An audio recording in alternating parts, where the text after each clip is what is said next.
Hello everyone, wishing you all good health and peace in life.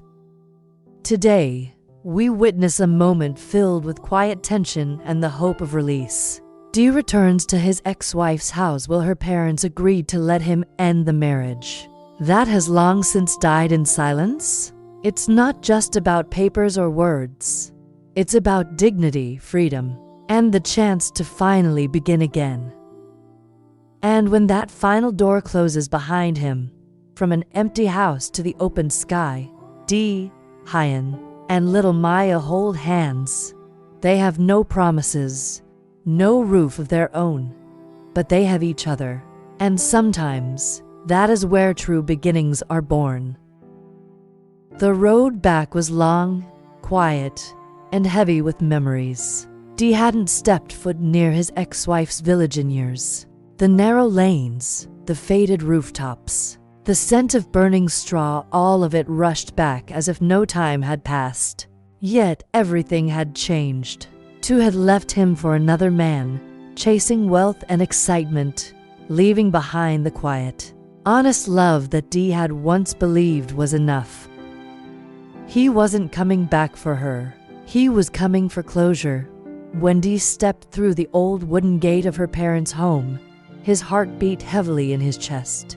The house was still the same, modest, clean, and silent under the midday sun. He didn't know what kind of welcome he would receive. He wasn't their son anymore, not legally, not by blood, but he had once called them mom and dad. Would they still see him as family? A soft voice called from inside. "Dee, is that you, son?" It was her mother. Her eyes were older, softer now. Her voice trembled with surprise, but not with anger. "I didn't expect you," she said, wiping her hands on her apron. "Sit down, rest." Soon her father came out too, slow but warm, carrying the same calm strength he always had. "Have you eaten? Come, drink some tea." They didn't ask questions. Not at first. They simply let him sit, let him breathe. Then, gently, her father spoke. "You've been gone a long time, son. Why have you come back now?" Dee swallowed. "I've come to settle the divorce. I'm not here to make trouble. I just want peace for her, for me, and for someone else." The air grew still. He went on, voice steady. "Tu came back here, didn't she? I couldn't find her at the house, but she left a letter. She agreed to divorce, but she wants her share of the property." Her parents looked down, the weight of shame in their eyes. "She came back only briefly," her mother whispered. "We couldn't stop her then, and we can't now. You were always good to her, Dee. We never forgot that." Her father nodded. "We raised her, but we couldn't raise her heart. I'm sorry." Dee looked at them, his voice softer now. "You don't need to apologize. I just want to be free. I've found someone kind and good. She has a daughter. I want to marry her and build a home." They exchanged a glance. Then, slowly, her mother placed her hand on his. "You've suffered enough," she said. "We'll support you. Finalize the divorce. You deserve happiness." Dee exhaled deeply for the first time in years. It felt like he could breathe again. When he returned home that evening, the small house he shared with Huyen and little Maya was quiet but alive with warmth. A pot of soup bubbled on the stove. Huyen greeted him with a tired smile, and Maya ran to him, arms open wide. "Uncle Dee, you're home." He lifted her in his arms and smiled at Huyen. "I went to see them," he said. "Her parents." They agreed. Relief washed over Huyen's face, but it was touched with worry. "So what now? We'll move back to your old house," he said. "I'll fix it up. This place still legally belongs to her. I don't want you or Maya to be caught in anything messy.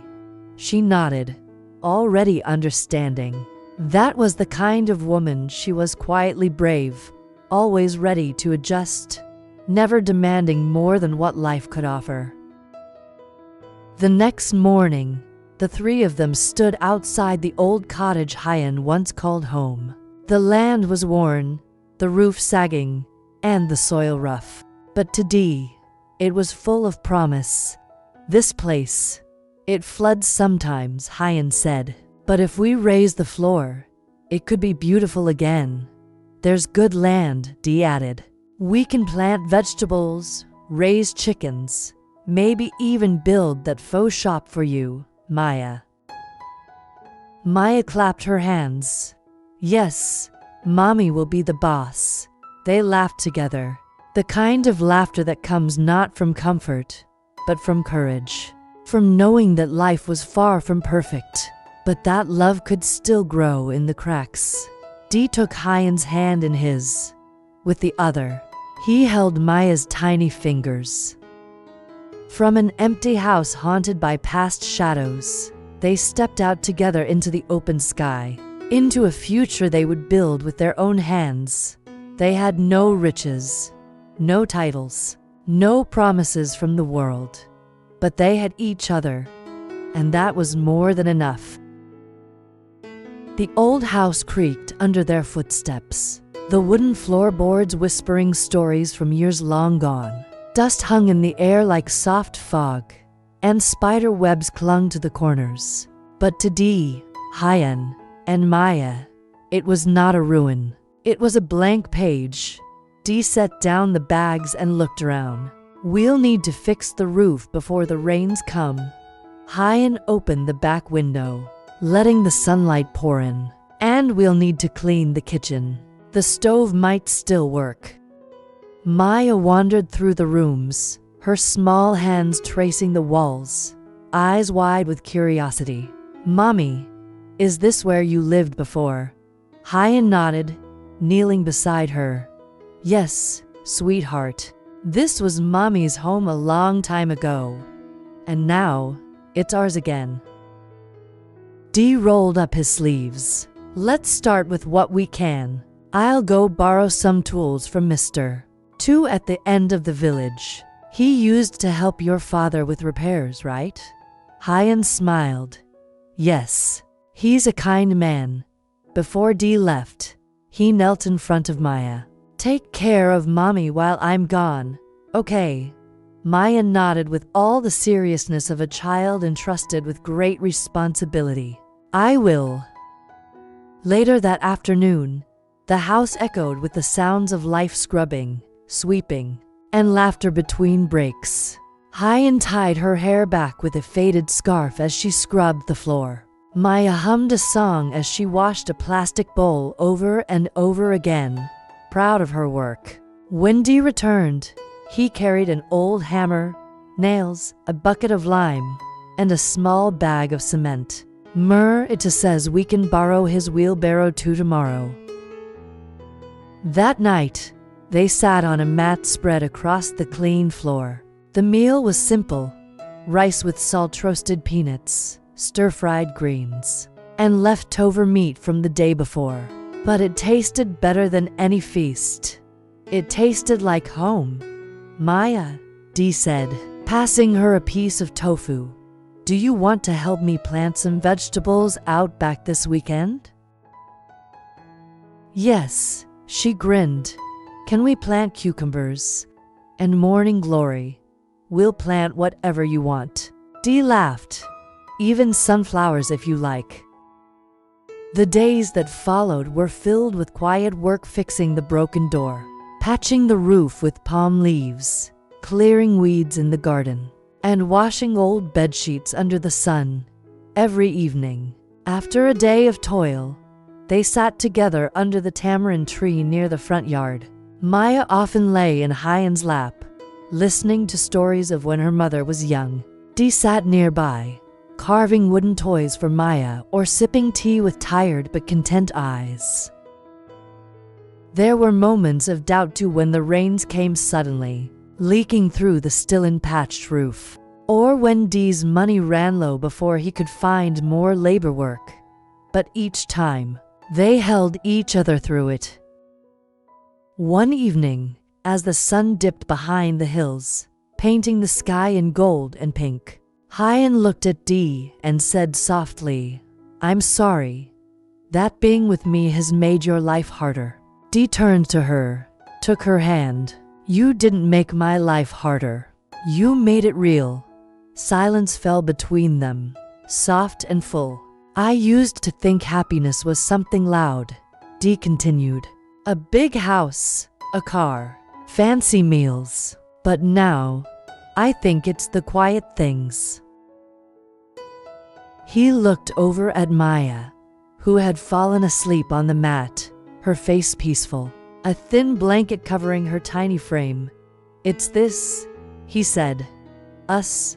A roof, a meal, laughter, a safe place to sleep." Huyen blinked, tears quietly brimming in her eyes. "Thank you for choosing us." Dee shook his head. Gently, "You chose me first." And so the house became a home not because it was perfect, but because they filled it with care, with labor, and with love. The divorce papers hadn't arrived yet. The land was still not in Dee's name. There was still uncertainty about tomorrow. But for the first time in a long while, there was also peace. Together, they were not just rebuilding a house, they were rebuilding a life. And this time, they were not alone. Life's quiet truths, a lesson from Dee, Huyen, and Maya. Sometimes, the most valuable lessons in life are not found in grand speeches or glittering successes, but in the quiet footsteps of ordinary people who refuse to give up on each other. Dee's journey back to his ex-wife's house could have been a moment of bitterness and pride. He had every reason to turn his heart to stone, betrayed, abandoned, and left to carry the weight of a broken marriage. Yet when he walked into the home of his former parents-in-law, he came not with accusations, but with a humble wish to close the past with dignity and open the door to a better future. Huyen's life had been no easier. She had her own storms to weather, raising little Maya, finding work wherever she could, and building a life from almost nothing. She did not ask for luxury. She only wished for safety, kindness, and a place where her daughter could grow without fear. Together, Dee and Huyen stepped into an old, empty house. It had broken doors, a leaking roof, and a floor worn thin by time. But they saw more than its flaws. They saw a chance to make something new with their own hands. They worked side by side, planting vegetables, mending walls, cooking simple meals, and dreaming small dreams that glowed like lanterns in the night. The lesson they give us is simple but profound. Happiness is not measured by the size of a house, but by the love that fills it. Peace does not come from having more, but from knowing that what you have is enough when shared with the right people. Life will always hand us moments of loss, betrayal, or struggle. We cannot always control what leaves us or what breaks, but we can choose how to rebuild. We can choose whom we stand beside when the rain starts to fall. Dee, Huyen, and Maya remind us that starting over is not a sign of failure, it is a quiet act of courage.